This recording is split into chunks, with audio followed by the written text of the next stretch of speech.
Kalau kalian ngeklik video ini dan mungkin kalian berekspektasi bahwa saya akan menjelaskan gimana caranya kalian meningkatkan skill fotografi kalian dengan technical skill ataupun gear, kalian wajib nonton video ini sampai habis.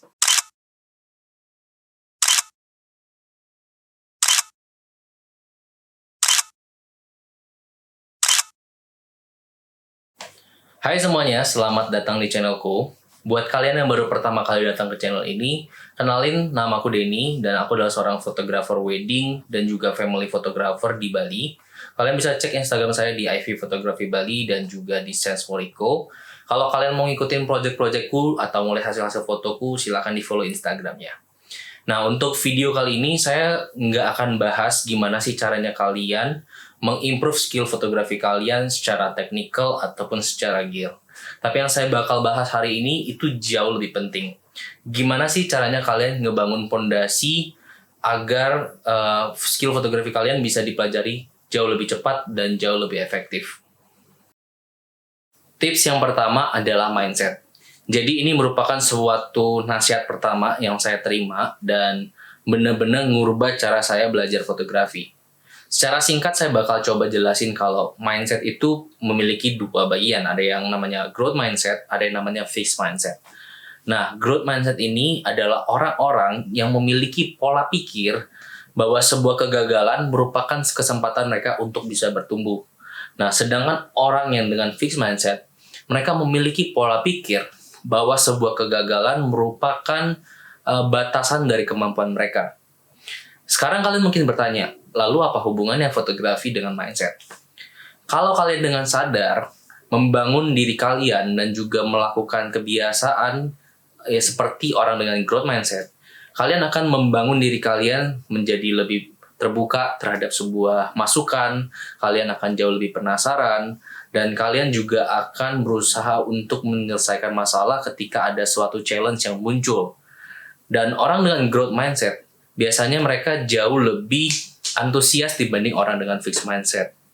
Nah, kebalikannya dari growth mindset, orang dengan fixed mindset, mereka kecenderungan lebih pasif.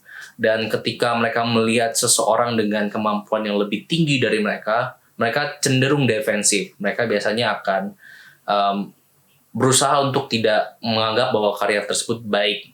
Misalkan dengan cara bilang kalau kameranya lebih mahal, atau mungkin lensanya lebih bagus, lokasinya lebih bagus, dan banyak alasan yang akan muncul dari orang dengan fixed mindset. Biasanya orang dengan fixed mindset ini kecenderungan maunya bergaul dengan mereka yang lebih baru memulai, dan mereka yang setara aja. Jadi lingkungan mereka itu benar-benar terbatas di circle itu aja, dan hal ini bakal membuat mereka stuck dalam belajar fotografi. Saya sendiri pernah melihat langsung orang dengan growth mindset dan orang dengan fixed mindset yang bekerja di dalam profesi saya. Saya pernah bekerja sebagai freelance photographer di Bali itu hampir 10 company. Saya pernah join sama mereka sebagai freelancer.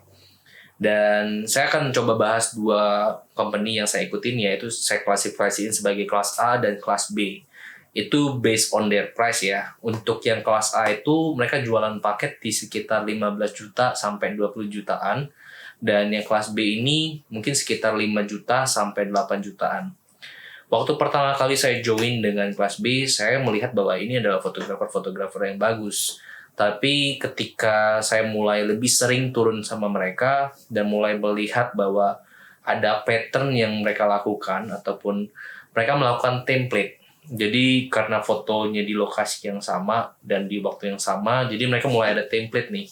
Dan saya mulai mendengar mereka sering bicara bahwa fotonya di sini aja seperti biasa. Sejak saat itu saya mulai melihat bahwa fotografer ini mereka tuh sebenarnya udah kehilangan passion mereka. Dan mereka melakukan fotografi itu hanya sebagai pekerjaan aja. Tapi beda dengan fotografer kelas A yang saya kenal ya. Saya melihat antusias mereka tuh tinggi, walaupun mereka melakukan pemotretan di tempat yang sama.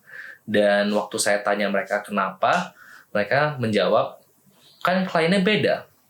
Mereka punya cerita yang beda, mereka punya cara ekspresi yang berbeda, dan mereka juga punya acara yang berbeda. Jadi di situ saya melihat bahwa orang dengan growth mindset, mereka memiliki attitude dan juga effort yang lebih. Jadi ketika ada suatu masalah yang muncul, yaitu mungkin lokasinya sama, tempatnya sama, mereka menemukan solusi lain, yaitu mereka fokuskan ke orangnya atau personality kliennya. Jadi mereka nggak ngerasa bosen, mereka merasa ada inovasi baru lagi dan inovasi baru lagi yang mereka bisa kasih buat klien mereka. Dan penting banget ya saya rasa buat kita belajar untuk mengapply growth mindset ini di seluruh proses apapun yang kita lakukan agar kita tetap bisa berkembang dan berkembang lagi.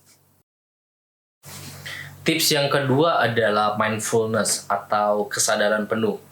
Jadi di awal-awal saya masih belajar fotografi, saya dapat review dari mentor saya di mana dia ngelihat foto-foto yang saya hasilin, dan nasihat dari dia yang masih saya ingat dan sampai sekarang saya masih apply adalah dia bilang ke saya bahwa, "Dan, kamu sebelum motret, lihat dulu sudut-sudut dari frame kamu, kiri, kanan, bawah. Kalau kamu udah yakin semuanya bagus dan komposisi dan juga objek kamu sudah berada di tempat yang tepat, baru jepret." Jadi hal ini yang mungkin saya lewatkan karena privilege dari saya yang mulai fotografi di digital era, di mana saya berpikir bahwa sebuah foto itu kita jepret aja dulu, nanti kita pilih di komputer. Sebenarnya hal ini itu masih dilakukan oleh beberapa fotografer profesional yang saya kenal, dan menurut saya ketika kalian motret dengan cara seperti itu, kecenderungan akan banyak minusnya, yaitu foto kalian bakal sama aja hasilnya, komposisi kalian juga biasanya nggak terlalu efektif, jadi jumlah foto yang kalian foto memang banyak, tapi yang bisa dipakai jauh lebih sedikit.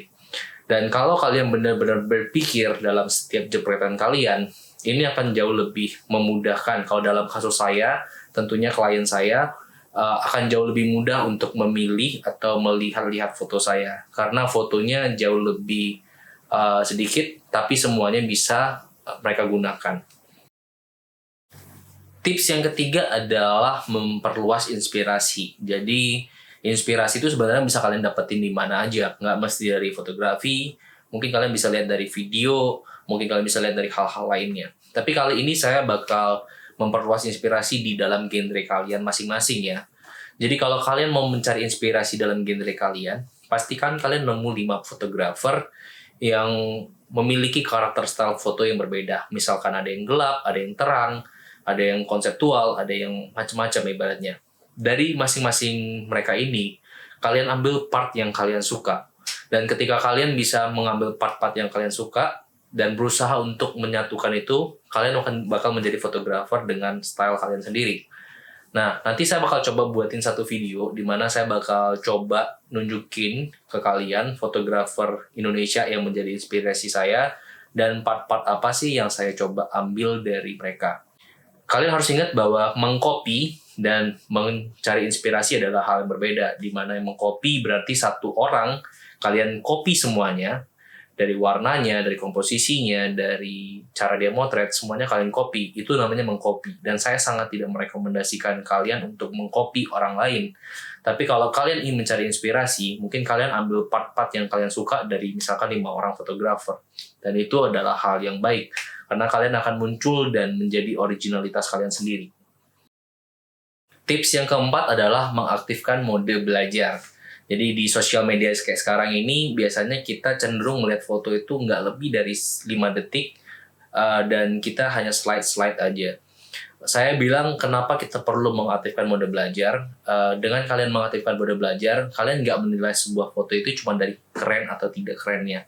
Kalian bisa menganalisa komposisinya, kalian bisa menganalisa pemilihan warnanya, kalian bisa menganalisa jatuhnya cahaya, dan kalian juga bisa menganalisa sebuah pose ataupun hal-hal lain yang ada dalam sebuah foto tersebut.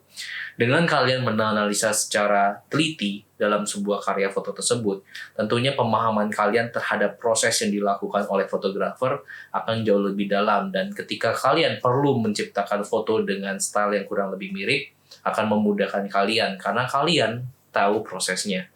Dan itu tentunya akan jauh lebih tersave dalam pikiran kalian ketimbang kalian hanya slide dalam waktu 5 detik hanya memperhatikan bagus atau tidaknya suatu foto. Tips kelima adalah foto setiap hari. Di tips yang kali ini saya perlu tekankan bahwa foto setiap hari ini bukan menciptakan foto yang layak kalian upload ke sosial media kalian. Tapi di mana foto setiap hari ini kalian mencoba untuk melewati atau melakukan kegiatan kalian seperti biasa, tapi kalian berusaha untuk memfoto dengan perspektif baru di tempat-tempat yang menurut kalian sudah biasa. Dengan kalian melakukan hal ini, tentunya akan meningkatkan kemampuan kalian dalam mengobservasi segala sesuatu yang ada di sekitar kalian. Mungkin itu objek, mungkin itu cahaya, mungkin itu garis-garis atau hal-hal lain yang ada dalam sebuah lokasi. Dengan kalian melakukan ini setiap hari juga, tentunya jam terbang kalian akan meningkat setiap harinya. Dan tentunya experience kalian untuk mengobservasi akan jauh lebih baik lagi semakin lama kalian melakukan ini. Dan perlu kalian ingat lagi sekali, di sini goals-nya bukan menciptakan foto untuk layak di upload sosial media kalian, tapi kalian menciptakan foto yang bisa kalian jelasin kenapa kalian suka foto tersebut. Oke, kayaknya itu udah 5 tips yang saya sharing. Semoga tips-tips yang saya sharing itu bisa membuka pikiran kalian dan mungkin bisa bermanfaat bagi kalian. Kalau iya, kalian boleh share video ini ke teman-teman kalian. Jangan lupa subscribe, like, dan bunyikan loncengnya. Ditunggu video-video selanjutnya.